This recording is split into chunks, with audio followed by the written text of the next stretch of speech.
മാതാപിതാക്കൾ ചെയ്യുന്ന ഒരു ചെറിയ തെറ്റ് പോലും ഒരു കുട്ടിയുടെ മുഴുവൻ ജീവിതം നശിപ്പിക്കും. ഇനി ഞാൻ പറയാൻ പോകുന്നത് മാതാപിതാക്കൾ അറിയാതെ ചെയ്യുന്ന 8 തെറ്റുകളാണ്. ഈ 8 കാര്യങ്ങൾ നിങ്ങളുടെ വീട്ടിലുണ്ടെങ്കിൽ നിങ്ങളുടെ കുട്ടികളുടെ ആത്മവിശ്വാസവും അതുപോലെ തന്നെ നിങ്ങളുടെ കുട്ടികളുടെ ജീവിതത്തെ തന്നെ അത് ബാധിക്കുന്നതാണ്. ഒന്നാമത്തെ തെറ്റെന്ന് പറയുന്നത് അച്ഛനും അമ്മയും തമ്മിലുള്ള വഴക്ക്. അച്ഛനും അമ്മയും തമ്മിലുള്ള സ്ഥിരം വഴക്കാണെങ്കിൽ ആ കുട്ടികളുടെ മനസ്സിലേക്ക് ഭയമാണ് ഉണ്ടാവുക, അല്ലെ? കുട്ടികളുടെ മനസ്സിലേക്ക് ഇൻസെക്യൂരിറ്റിയാണ് ഉണ്ടാവുക. അങ്ങനെയുള്ള കുട്ടികൾ സൈലൻ്റ് ആയിരിക്കും. അതുപോലെ തന്നെ അങ്ങനെയുള്ള കുട്ടികൾ, ചില കുട്ടികൾ സൈലൻ്റ് ആയിരിക്കും, ആരോടും അധികം മിണ്ടാതെ അങ്ങനെയുള്ള കുട്ടികളായിരിക്കും. രണ്ടാമതാണെങ്കിൽ കുട്ടികൾ ഭയങ്കര ദേഷ്യക്കാരായിരിക്കും. അതുപോലെ മറ്റുള്ള ആൾക്കാരോട് റെസ്പെക്റ്റ് ഇല്ലാണ്ട് സംസാരിക്കുന്നത്, അങ്ങനെയുള്ള കുട്ടികളൊക്കെ ആയിരിക്കും. കുട്ടികൾ നമ്മൾ പറയുന്നത് കേട്ട് വളരുന്നില്ല. നമ്മുടെ വീട്ടിലുള്ള അന്തരീക്ഷം കണ്ടാണ് അവർ വളരുന്നത്. കുട്ടികൾ നമ്മളെ കേട്ട് വളരുന്നില്ല. കുട്ടികൾ നമ്മളുടെ അന്തരീക്ഷം കണ്ടാണ് അവർ വളരുന്നത്. രണ്ടാമത്തെ തെറ്റെന്ന് പറയുന്നത് താരതമ്യം ചെയ്യലാണ്. കുട്ടികളെ തമ്മിൽ താരതമ്യം ചെയ്യും. അവളുടെ മോള് ഫസ്റ്റാണല്ലേ, നീ അവളെപ്പോലെ പഠിക്കണം, അല്ലെ നീ അവനെപ്പോലെ പഠിക്കണം. അങ്ങനെയുള്ള താരതമ്യം ചെയ്യൽ മാതാപിതാക്കൾക്ക് ഇതൊരു സാധാരണ കാര്യമായിരിക്കാം. കുട്ടികളുടെ മനസ്സിലത് വലിയൊരു മുറിവാണ്. ഒരു കുട്ടിയെയും മറ്റൊരാളുമായിട്ട് താരതമ്യം ചെയ്യുന്ന നിമിഷം നമ്മുടെ കുട്ടികളുടെ ആത്മവിശ്വാസം നമ്മൾ തകർക്കുകയാണ് ചെയ്യുന്നത്. മൂന്നാമത്തെ തെറ്റെന്ന് പറയുന്ന ഉപദേശം നൽകലാണ്. ഇന്നത്തെ കുട്ടികൾക്ക് ഉപദേശമല്ല വേണ്ടത്, അല്ലേ? അവർക്കൊരു അഡ്വൈസ് വന്നാൽ അവരുടെ കൂടെ അവരെ കേൾക്കാൻ ഒരാളാണ് അവർക്ക് വേണ്ടത്. കുട്ടി ഒരു പ്രശ്നം വീട്ടിൽ വന്ന് പറഞ്ഞാൽ മാതാപിതാക്കൾ ആദ്യം അഡ്വൈസ് തുടങ്ങും, അല്ലേ? കുട്ടികൾക്ക് അഡ്വൈസ് അല്ല വേണ്ടത്. അവർക്ക് എന്താണ് വേണ്ടത് വെച്ചാൽ അവരെ കേൾക്കാൻ ഒരാളാണ് വേണ്ടത്. കുട്ടികൾക്ക് ഏറ്റവും ഇഷ്ടം എന്ന് പറയുന്നത് അവർ ഫ്രണ്ടായിട്ട് നിൽക്കുന്ന മാതാപിതാക്കളെയാണ്. നാലാമത്തെ പോയിന്റ് എന്ന് പറയുന്നത് ഭയം ഉപയോഗിച്ച് വളർത്തൽ. നീ ഇന്നത് ചെയ്തില്ലേ നിന്നെ അടിക്കുക, അല്ലെങ്കിൽ നിന്നെ മാർക്ക് കുറഞ്ഞാൽ പുറത്താക്കും, ഇങ്ങനെയുള്ള കാര്യങ്ങളെല്ലാം, അല്ലേ? ചില മാതാപിതാക്കൾ ഇപ്പോഴും പറയാറുണ്ട് അങ്ങനെയുള്ള കാര്യങ്ങൾ. നീ എത്ര മാർക്ക് വാങ്ങിയിട്ടില്ലെങ്കിൽ നിന്നെ വീട്ടിൽ നിന്ന് പുറത്താക്കും, ഇല്ലെങ്കിൽ നിന്നെ അടിക്കും, അത് ചെയ്തില്ലെങ്കിൽ അടിക്കും, ഇങ്ങനെയെല്ലാം പറയുന്ന മാതാപിതാക്കൾ ഇപ്പോഴും ഉണ്ട്. ഭയപ്പെടുത്തിയല്ല കുട്ടികളെ നന്നാക്കേണ്ടത്, സ്നേഹം കൊടുത്താണ് കുട്ടികളെ നന്നാക്കേണ്ടത്, അല്ലേ? ഇപ്പം കുറച്ച് മാർക്ക് കുറഞ്ഞു പോയി എന്ന് വിചാരിച്ചിട്ട് കുട്ടികളെ അടിച്ചിട്ടോ അവരെ വഴക്ക് പറഞ്ഞിട്ടോ കാര്യമില്ല. അതിന് നമ്മൾ അടുത്ത വഴി നമ്മൾ എന്താണെന്ന് വെച്ചാൽ അടുത്ത ആക്ഷൻ എന്താ ചെയ്യാൻ പറ്റും നമ്മൾ ആദ്യം നോക്കുക. കുറച്ച് മാർക്ക് കുറഞ്ഞു പോയെങ്കിൽ അവർക്ക് പഠിക്കാൻ ബുദ്ധിമുട്ടുണ്ട്, അതിനനുസരിച്ച് നമ്മൾ എന്ത് ചെയ്യുക, ഒരു ട്യൂഷനോ അങ്ങനെ എന്തെങ്കിലും ആക്കി കൊടുക്കുക. അല്ലാതെ അവരെ അടിച്ചിട്ട് നമുക്കൊരു കാര്യമില്ല, അല്ലേ?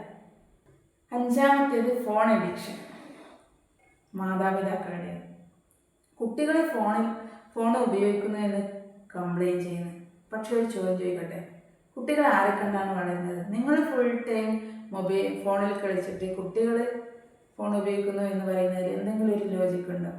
അപ്പോൾ ആദ്യം നമ്മളെ കണ്ടാണ് നമ്മളെ മക്കൾ വളരുന്നത്. അപ്പോൾ നമ്മൾ ആദ്യം ഫോൺ ഉപയോഗിക്കുന്നത് കുറക്കുക. അപ്പോൾ കുട്ടികളും താനെ ഫോൺ എടുക്കുന്നത് കുറച്ചോളും.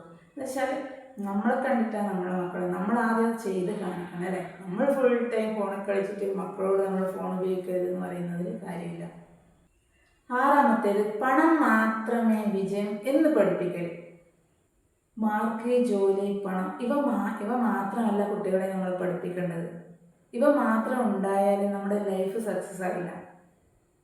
പണം കൊണ്ട് വലിയവനാവാം, പക്ഷേ നല്ലൊരു മനുഷ്യനാവാൻ ആദ്യം മറ്റുള്ളവരെ സ്നേഹിക്കാൻ പഠിപ്പിക്കണം. ഒരു നല്ല മനുഷ്യനായിട്ട് വളരാൻ അവരാദ്യം പഠിപ്പിക്കണം. അല്ലാതെ നല്ല പണം മാത്രമല്ല ജീവിതത്തിൽ വേണ്ടത്. നമ്മൾ എന്താ വെച്ചാൽ നമ്മളെ കുട്ടികളെ നല്ല മറ്റുള്ളവരോട് റെസ്പെക്റ്റ് ചെയ്യാനും മറ്റുള്ളവരോട് സ്നേഹത്തോട് പെരുമാറാൻ, അല്ലേ? അങ്ങനെയുള്ള നല്ലൊരു മനുഷ്യനാക്കി വളർത്തുകയാണ് ആദ്യം നമ്മൾ ചെയ്യേണ്ടത്. പണം നമുക്ക് എപ്പോൾ വേണമെങ്കിലും ഉണ്ടാക്കാം, പക്ഷേ ഈ ഒരു സ്വഭാവം നമ്മളെ കുട്ടികളെ എപ്പോഴും പഠിപ്പിക്കേണ്ടത് മറ്റുള്ളവരോട് നന്മയോടും, അല്ലേ, സ്നേഹത്തോടും പെരുമാറാനാണ് നമ്മൾ ആദ്യം കുട്ടികളെ പഠിപ്പിക്കേണ്ടത്. ഏഴാമത്തേത് പബ്ലിക്കിൽ അപമാനിക്കൽ. ചില മാതാപിതാക്കളുടെ സ്ഥിരം സ്വഭാവമാണെന്ന് വെച്ചാൽ ഇപ്പോൾ വീട്ടിൽ വന്ന ഫ്രണ്ട്സോ ബന്ധുക്കളോ ഇപ്പോൾ ആരെങ്കിലും ഇപ്പോൾ വീട്ടിൽ കുട്ടിയുണ്ട് വെച്ചാൽ അവരോട് ഇങ്ങനെയുണ്ട് പഠിത്തമൊക്കെ എങ്ങനെയുണ്ട് അന്നേരം തുടങ്ങും അല്ലേ. ഇപ്പം അമ്മയല്ല ഇപ്പോൾ തുടങ്ങി പോകുന്നു പഠിത്തം. എന്ത് പഠിത്തം, ഇപ്പോൾ ഫുൾ ടൈം ഫോണിൽ കളിയാണ്, പഠിക്കലേ ഇല്ല. അങ്ങനെ മാർക്ക് കുറവ്, ഇങ്ങനെ മാർക്ക് കുറവ്, ഇങ്ങനെ മറ്റുള്ളവർ മുന്നിൽ വെച്ച് കുട്ടികളെ ചെറുതാക്കുന്നത് ഈ ചില മാതാപിതാക്കളുടെ ഒരു ഹോബി പോലെയാണ്. 8ാമത്തെ തെറ്റെന്ന് പറഞ്ഞാൽ സ്നേഹം പ്രകടിപ്പിക്കാതിരിക്കൽ.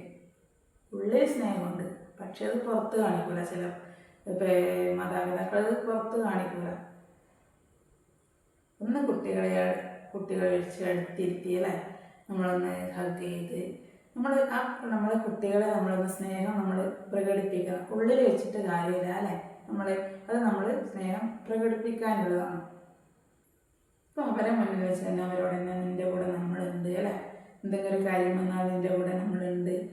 അപ്പോൾ അവരോട് പറയാം നിങ്ങളെ പൂർണ്ണ 100% വിശ്വാസമാണ് അല്ലേ. അങ്ങനെയുള്ള ഉള്ള കാര്യങ്ങളെല്ലാം നമ്മൾ അവരോട് പറയേണ്ടത്. നമ്മൾ വീട്ടിലുള്ള ചെറിയ ചെറിയ കാര്യങ്ങൾ അവരെയും കൂടി ഉൾപ്പെടുത്തുക. ഇതൊക്കെയാണ് നമ്മൾ മാതാപിതാക്കൾ ചെയ്യേണ്ടത്. ഒരു കുട്ടിക്ക് ലോകത്തെ ഏറ്റവും വലിയ കോൺഫിഡൻസ് എന്ന് പറയുന്നത് അവരുടെ മാതാപിതാക്കളുടെ വിശ്വാസമാണ്. മക്കളെ മാറ്റാൻ നോക്കണ്ട, നിങ്ങളുടെ വീട്ടിലെ എനർജി മാറ്റും. അതാണ് ആദ്യം ചെയ്യേണ്ടത്. നിങ്ങളുടെ വീട്ടിലെ സംസാര രീതിയും മറ്റുള്ളവരോട് പെരുമാറ്റവും അതൊക്കെ കണ്ട് വളരുന്ന കുട്ടികൾ ഒരിക്കലും ഒരു തെറ്റിലേക്ക് പോകില്ല. അവരൊരു നല്ല കുട്ടികളായിട്ട് തന്നെ വളരും. നമ്മുടെ വീട്ടിലെ സമാധാനവും ആത്മവിശ്വാസവും ഒക്കെയാണ് നമ്മളെ കുട്ടികളിലെ ഉയർച്ചയിലെത്തിക്കുന്നത്. അപ്പോൾ നമ്മളൊന്ന് ആദ്യം വേണ്ടേ മക്കൾ നന്നാവാൻ ആദ്യം നമ്മളെ വീട് നന്നാവണം. ഈ 8 കാര്യങ്ങളിൽ നിങ്ങൾ കണ്ട ഏറ്റവും വലിയ തെറ്റേതാണെന്ന് കമൻറ്റ് ചെയ്യും. അതുപോലെ ഈ വീഡിയോ നിങ്ങൾക്ക് ഇഷ്ടപ്പെട്ടിട്ടുണ്ടെങ്കിൽ സബ്സ്ക്രൈബ് ചെയ്യുക, ലൈക്ക് ചെയ്യുക, ഷെയർ ചെയ്യുക, നല്ല കമൻറ്റ് ചെയ്യുക.